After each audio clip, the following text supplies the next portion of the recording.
새해 복 많이 받으십시오. 예.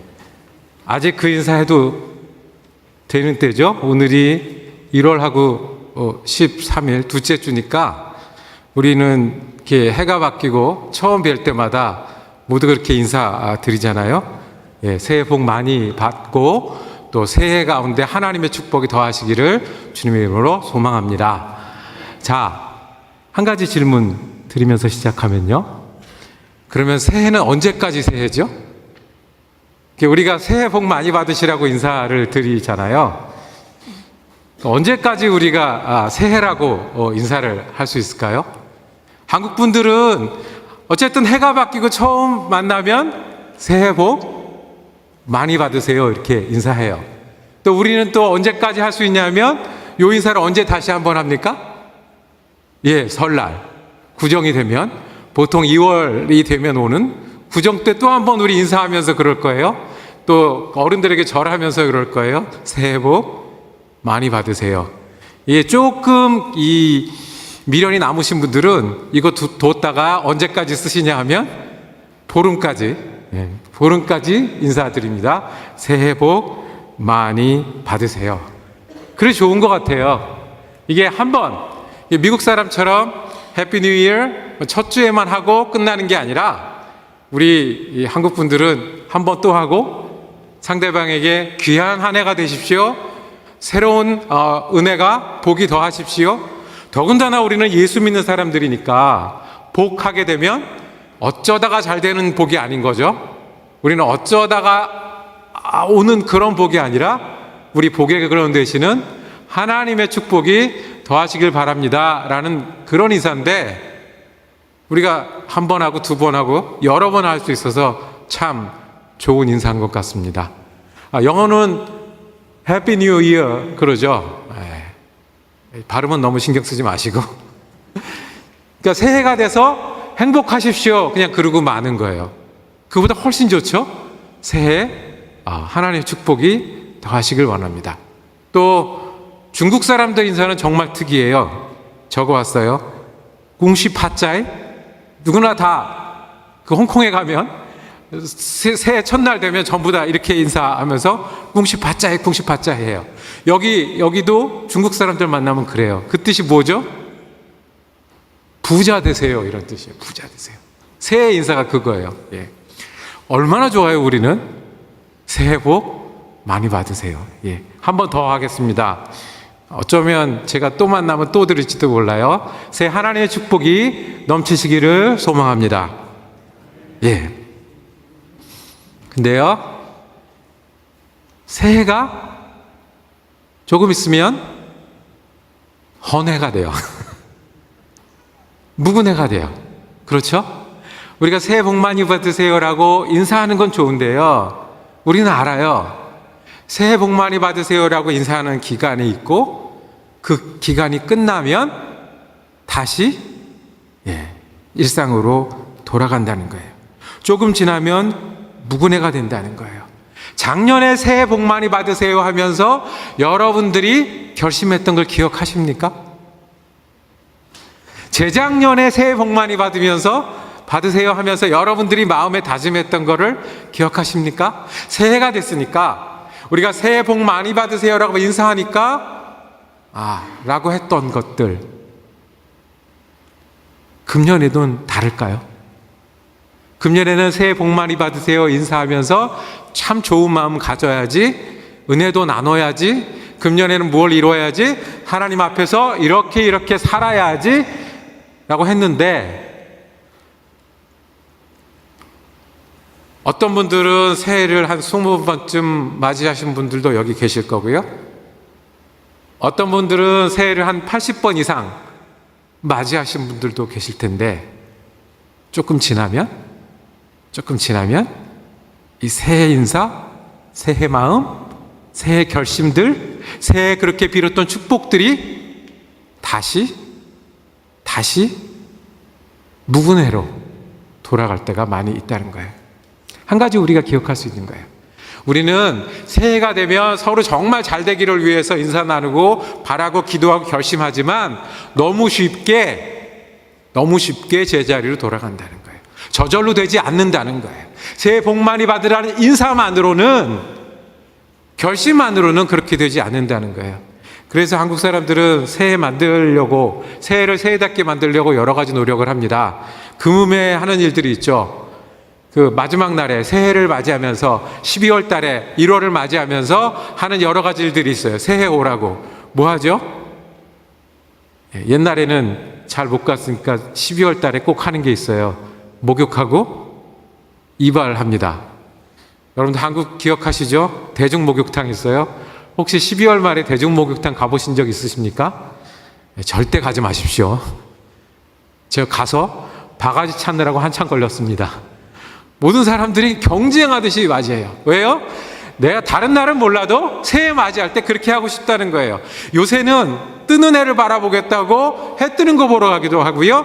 요새는 밤 늦게까지 카운트다운 하면서 9, 8, 7 해서 그 순간에 내가 가치 있는 사람, 내 가족들과 내 사랑하는 사람과 새해를 약속하기도 합니다.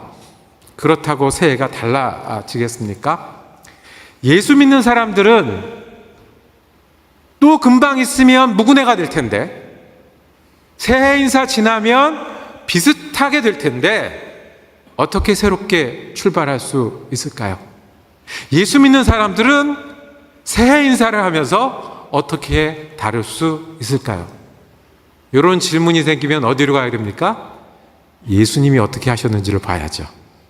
예수님이 어떻게 새롭게 시작하셨는지를 봐야죠.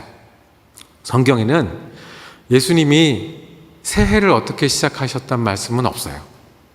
대신에 예수님이 새로운 일을 시작하셨다는 이야기는 있어요. 여태까지 이렇게 하시다가 이제부터는 새롭게 무언가를 시작하셨다는 이야기가 있어요. 예수 믿는 사람들은 예수님이 어떻게 새롭게 시작하는지를 볼 수 있다면, 그래서 따라할 수 있다면, 어쩌면 우리가 그냥 인사로 하는 새해 복 많이 받으세요가 아니라 정말로 하나님과 동행하는 새로운 한 해를 시작할 수 있지 않겠습니까?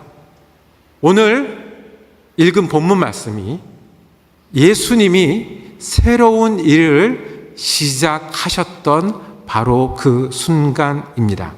마태복음 4장 1절은 1절부터 11절까지는 우리가 잘 아는 예수님이 사탄에게 시험받은 이야기로 기억하고 있는 구절입니다. 이 이야기가 어떻게 시작하냐면 4장 1절에 그때에 이렇게 시작합니다. 그때가 언제죠? 그때가 언제냐 하면 특별한 때인데 3장에서 4장으로 넘어가는 바로 그때입니다. 그러니까 4장 1절은 이제 3장 끝, 4장 시작을 알리는 겁니다. 3장까지 있었던 이야기는, 마태복음 3장까지 있었던 이야기는 뭐죠? 예수님이 아기로 이 땅에 오셨어요. 그래서 나사렛 예수님이 되셨어요. 나사렛 예수님으로 예수님은 사시다가 이제 세례 요한이 등장해서 예수님이 오실 길을 예비하기 시작했어요. 그것이 3장의 사건이었어요. 그리고 3장 마지막에는 그 세례 요한이에게 나와서 예수님이 세례받는 장면이 있었어요. 그리고 그때에 하고 넘어갑니다. 여태까지는 나사렛 예수로 사시다가 이제는 무엇으로 사시기 시작하는 거예요? 그리스도 예수로 사시는 사역의 시작이에요. 이제부터 예수님 설교하시고요. 이제부터 예수님 치유하시고요. 이제부터 예수님 논쟁하시고요. 그래서 십자가까지 가는 길이 시작이 언제냐면 바로 이 3장에서 4장 넘어가는 때예요. 새로운 시작이에요. 그때에 예수님이 하신 일은 성령에 이끌려 시험받으러 광야로 갔다라고 했습니다. 광야로 갔다는 말은 무슨 의미인가요? 광야로 갔다는 말은 기도하러 가셨다는 말씀입니다. 이스라엘 사람들은 다 알아듣는 거예요. 광야로 가셨다. 기도하러 가셨다. 목사님 어디 가셨어요? 산에 며칠 다니러 가셨어요. 그러면 뭐예요? 기도원에 가셨다 이런 뜻이잖아요. 그 당시 이스라엘 사람들에게 광야로 나갔다라는 말은 아무도 없는 데 가서 아무도 없는 들판에 가서 금식하면서 기도하셨다는 거예요. 40일을 금식하셨다고 해요. 40일을 금식하셨다는 의미는 죽기를 각오하고 기도할 때 우리는 40일을 금식했다는 표현을 성경에서 보게 됩니다. 특별히 예언자들이, 선지자들이 그 사역을 시작할 때 40일을 기도해요. 그러니까 광야로 가서 40일을 기도하고 굶주리신지라, 이 이야기는 뭐예요? 예수님께서 이제까지는 성경에 짧게 나와 있듯이 나사렛에서 사셨는데 지금부터 어떤 예수님? 설교자 예수님, 구원자 예수님, 그리고 하나님의 아들 예수님의 사역을 시작하시는 새로운 일들이 시작되는 바로 그 순간이란 말씀이에요. 예수님은 어떻게 시작하셨습니까? 우리가 그거를 살펴보면 우리가 새해를 새해답게 만들 수 있을 거라고 생각합니다. 첫 번째 세 가지 볼 텐데요. 첫 번째 말씀입니다. 첫 번째는 예수님은 새로운 일을, 새로운 삶을 시작하실 때 하나님과 함께 시작하셨습니다. 이게 예수님이셨습니다. 예수 믿는 사람들은요, 그저 하룻밤 자고 일어나서 새해가 되는 게 아니에요. 예수 믿는 사람은요, 이렇게 해야지 해서 새해가 되는 게 아니에요. 예수 믿는 사람은요, 이사를 가고 환경을 바꾸고 그리고 내가 뭔가 새로운 계획을 세웠다고 새로운 일이 시작이 되는 게 아니에요. 우리는 알아요. 예수 믿는 사람은 하나님과 함께 새로운 일을 시작할 때 그때에 새로운 일이 가능하기 시작해요. 예수님은요, 금식기도 하기 전에도 예수님이셨어요. 예수님은요, 세례받기 전에도 구세해 주셨어요. 예수님은요, 시험 받기 전에도 하나님의 뜻을 다 알고 그대로 하실 수 있는 분이셨어요. 그런데 그 예수님이 어떻게 새해를 시작하셨다고요? 광야로 나갔어요. 40일을 기도하셨어요. 그리고 내가 나서서 시작한 게 아니라 사탄이 와서 자기에게 싸움을 걸 때까지 기다리셨다가 시작하셨어요. 학생은 졸업을 하면 새로움이 시작될 것 같죠. 이민자들은 시민권을 얻으면 새로워질 것 같습니다. 일을 열심히 하던 사람은 내가 내 사업을 시작하면 새로워질 것 같습니다. 새로워지지요. 근데 정말 새로워집니까? 게을렀던 학생은 졸업해도 게으른 사람이 돼요. 불평이 많은 이민자들은 시민권을 얻어도 불평하고 살아요.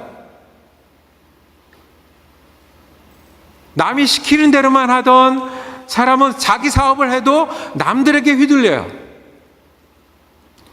우리가 어떻게 새로움을 만들어낼 수 있습니까?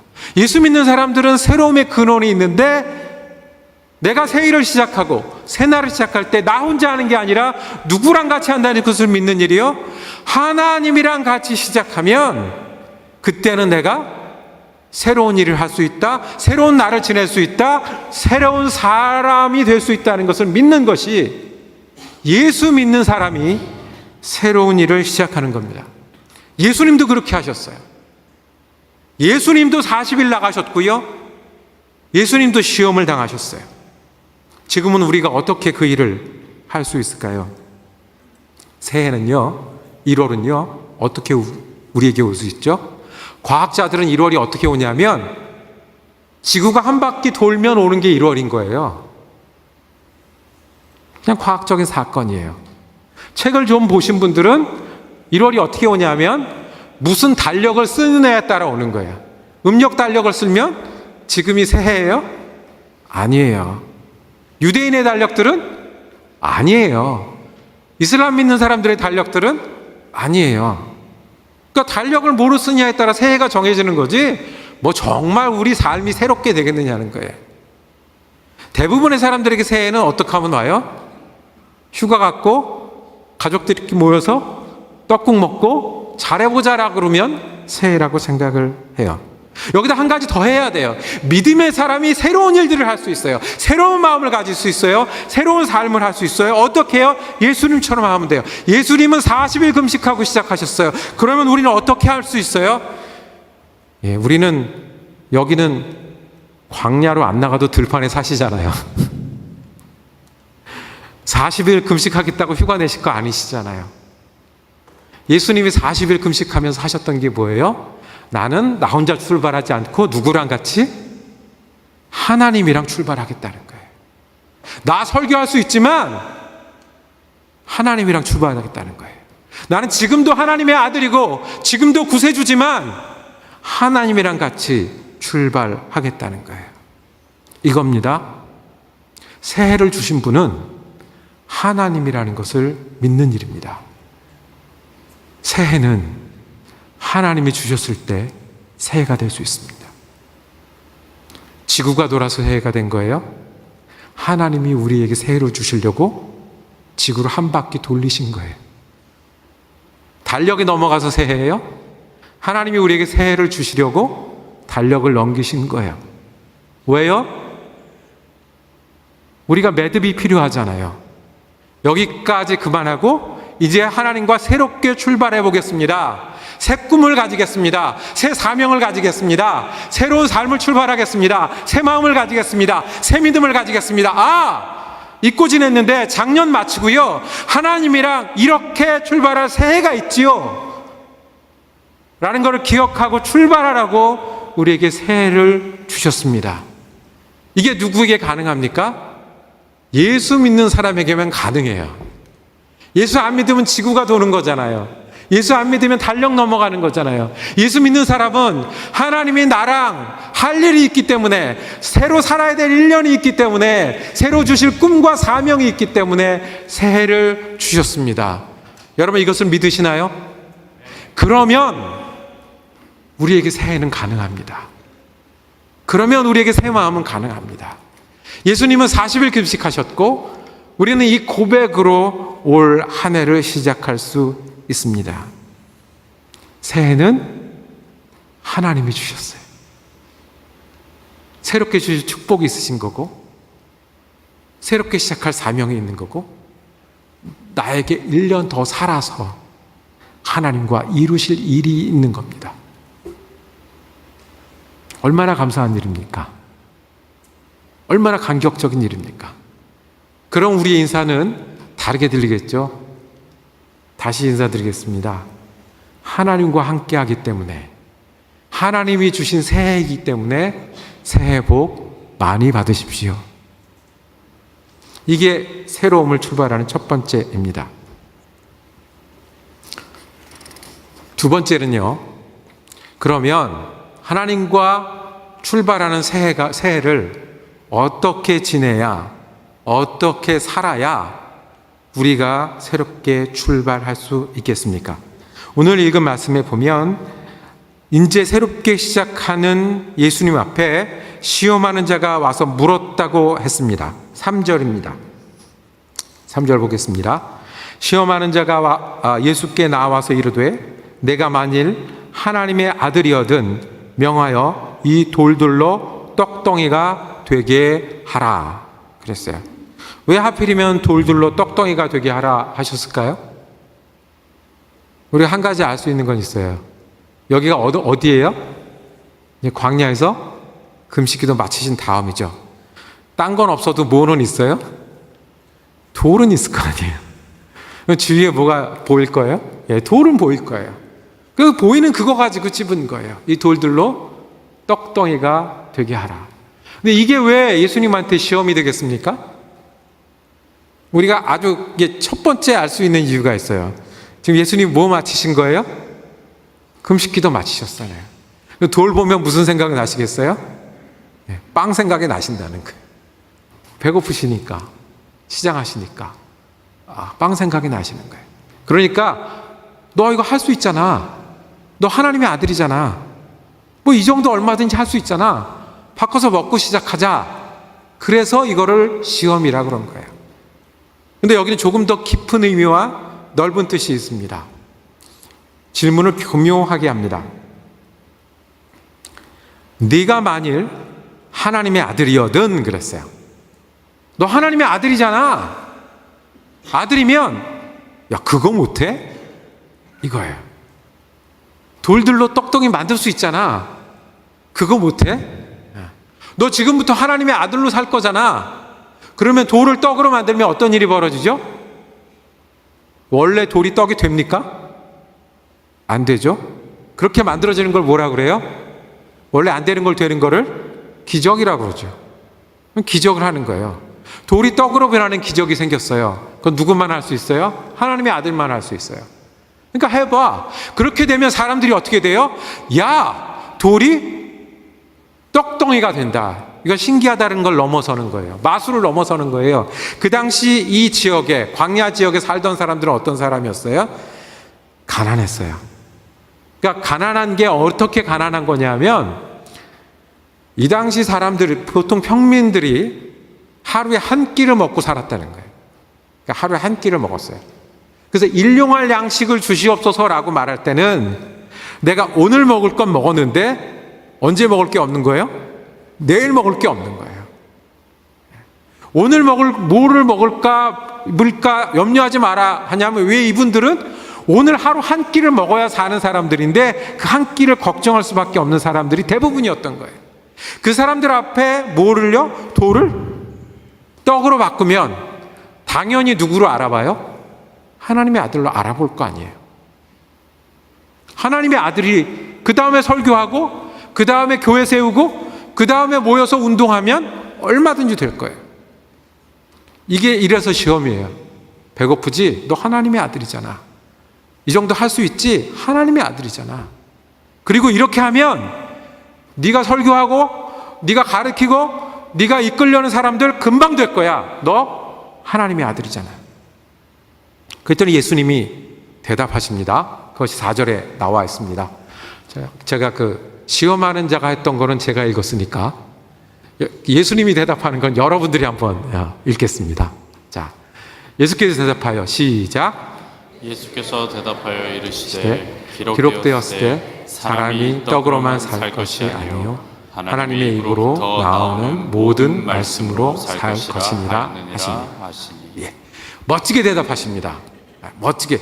이게 왜 멋지냐면요, 너 하나님의 아들이니까 할 수 있잖아, 해봐 라고 말했을 때 이렇게 대답하신 겁니다. 그래, 나 하나님의 아들이니까 안 해. 사람이 떡으로 사는 줄 아냐? 내가 배고프다고 이런 거 만드는 사람이 아니야. 나는 하나님 따라 살 사람이지, 말씀 따라 살 사람이지, 배고프다고 이런 거 변태하는 사람이 아니야. 나는 신기한 일을 하라는 사람이 아니야. 나는 사람들에게 설교하고 치유하고 그들을 위해서 울고 고통당할 사람이지, 고통당하려고 사람이 된 거지. 사람들 앞에서 떡 같은 걸 만들어서 그래서 인기를 얻을 게 아니야. 분명히 말씀하셨어. 떡의 방법이 아니라 뭐로? 말씀의 방법으로 할 거야. 내가 하나님의 아들이기 때문에 나는 그렇게 안 해 라고 말씀하시는 거예요. 그래서 시험을 이기신 거예요. 시험하는 자가 질문했을 때 피해간 게 아니고요, 나는 정반대 대답을 한 거예요. 사람은 떡이 필요해, 알아.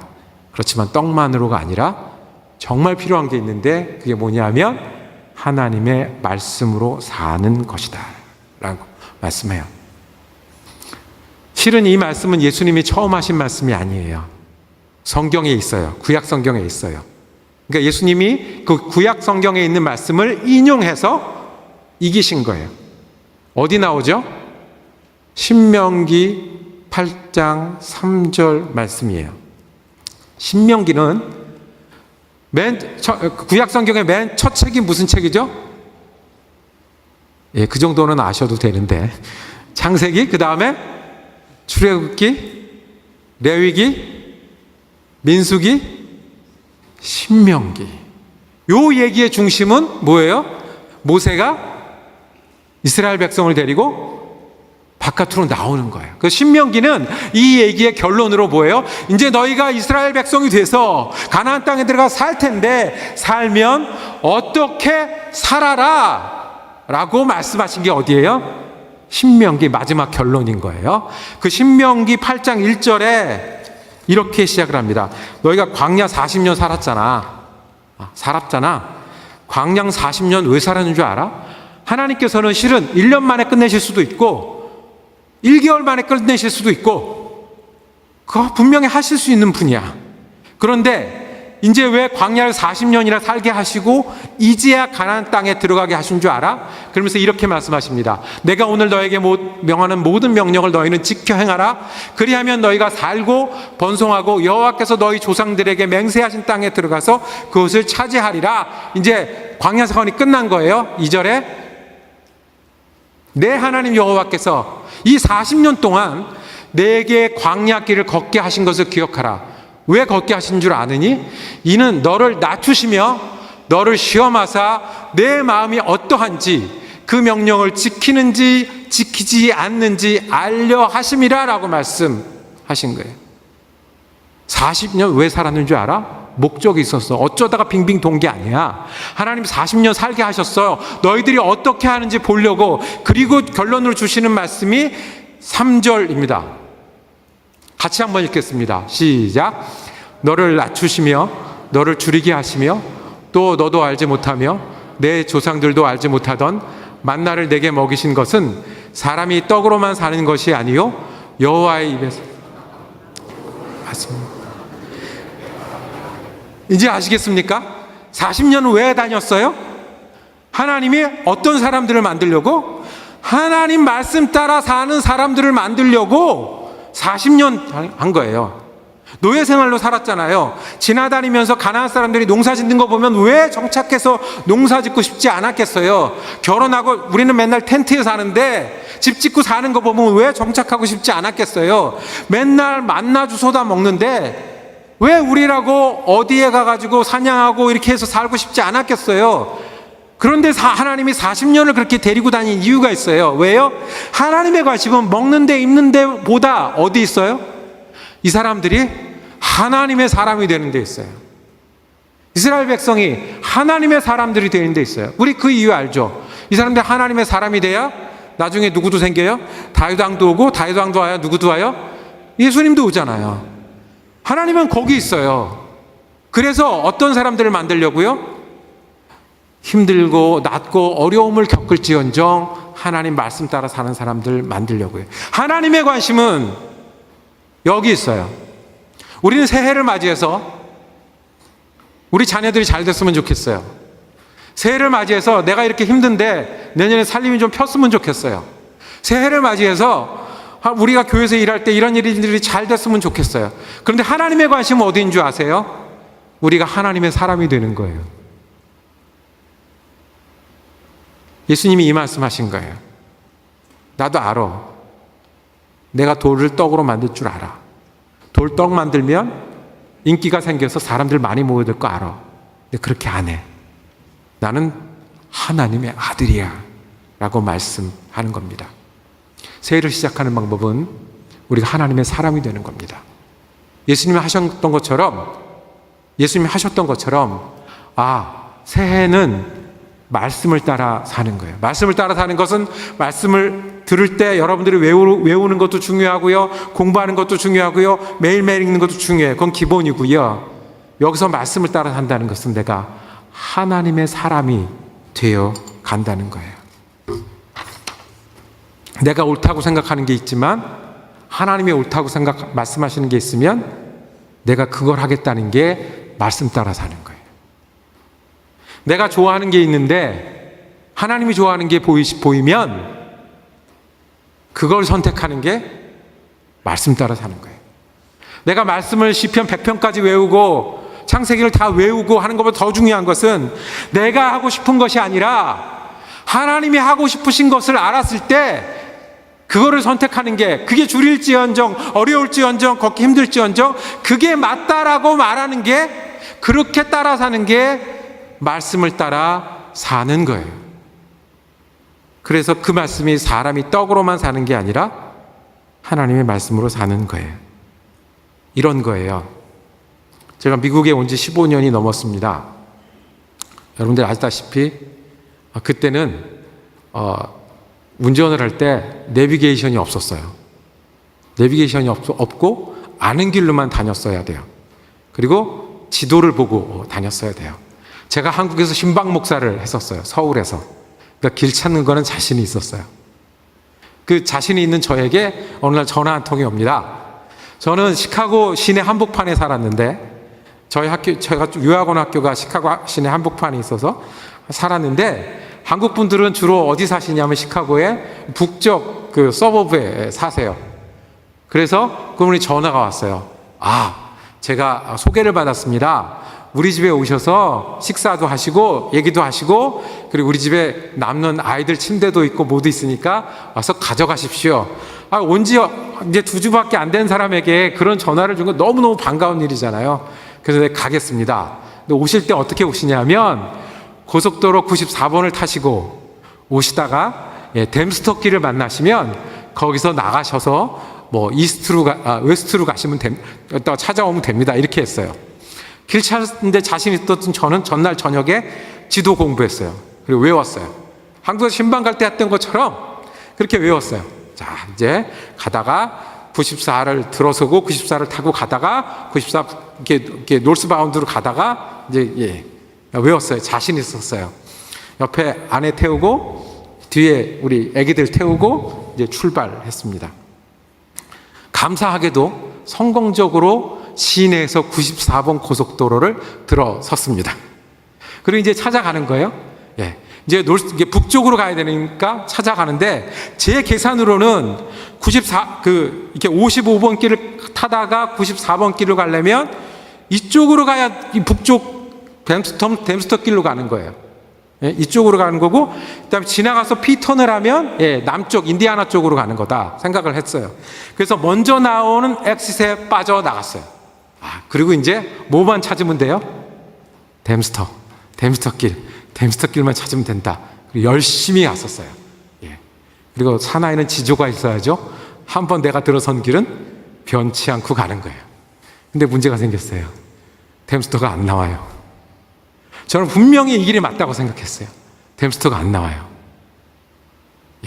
한 번 정한 길 바꾸지 않고 갑니다. 옆에 아내가 묻습니다. 이상해요. 왜 점점 시골이 나와요? 아니야. 내가 어저께 길 다 외웠어. 내가 서울 드라이버야. 갈 수 있어.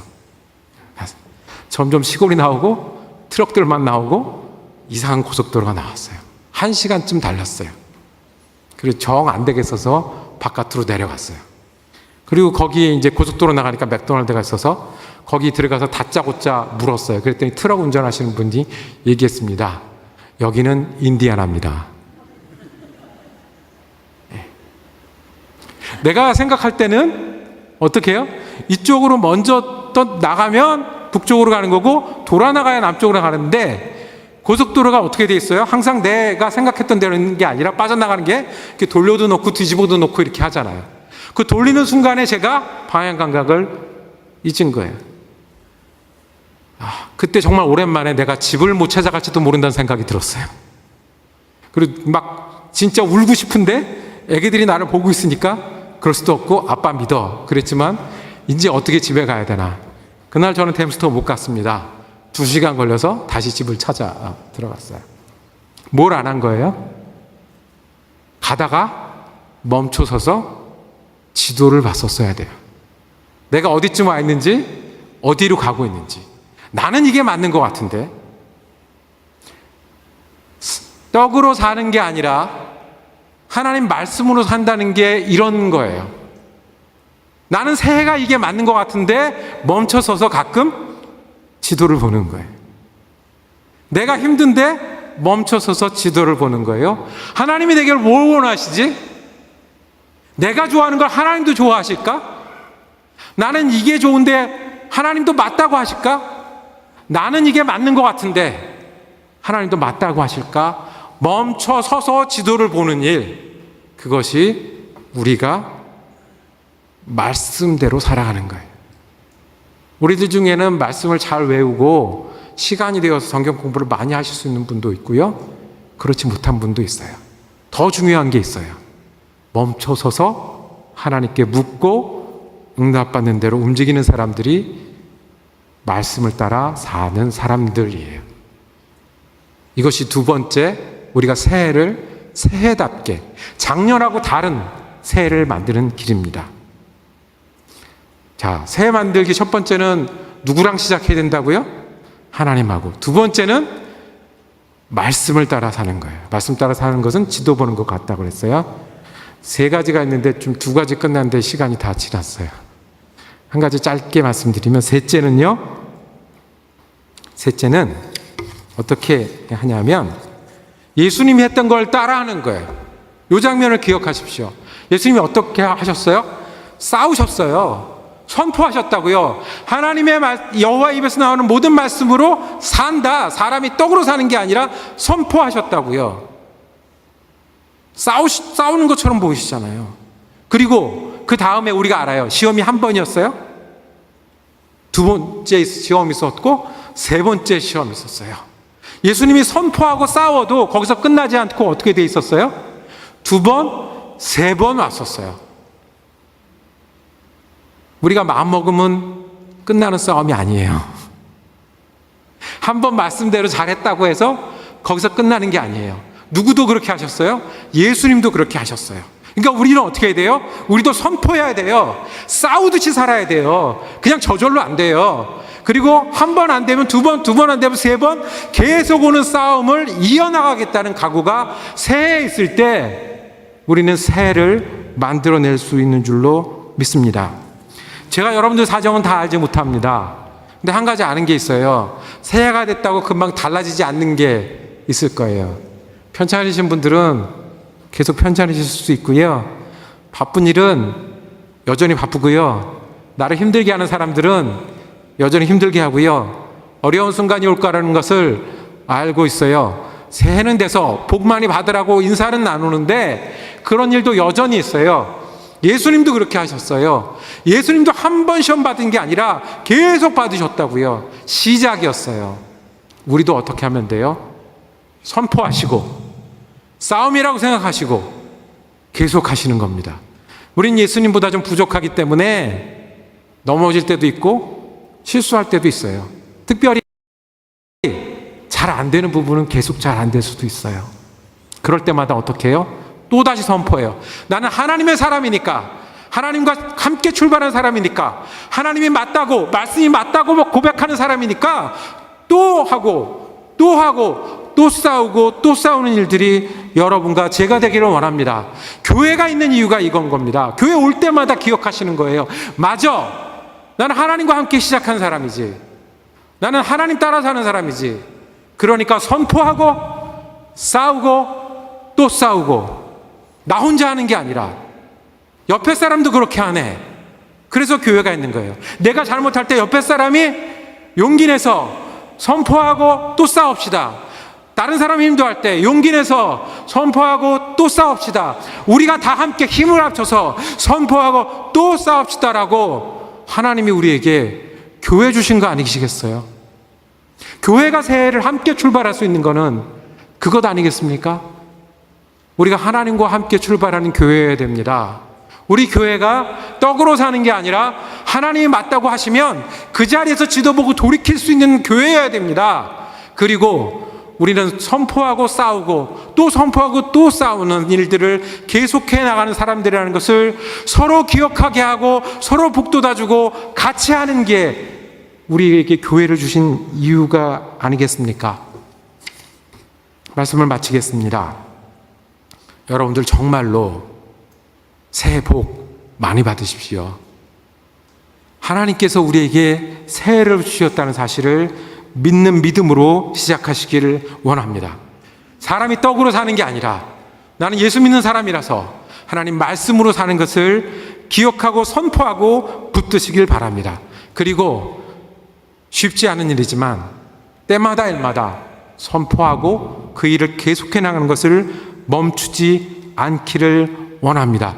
그래서 금년만큼은 새해를 마칠 때 정말 새해였어. 내가 수십 년을 지냈지만 지난 한 해 하나님과 함께한 새해라서는 고백이 저와 여러분의 고백이 되기를 원합니다. 그것을 위해서 예수님께서 새로운 일을 시작하시면서 금식하셨고 시험 받으셨고 우리에게 가르쳐 주셨는 줄로 믿습니다.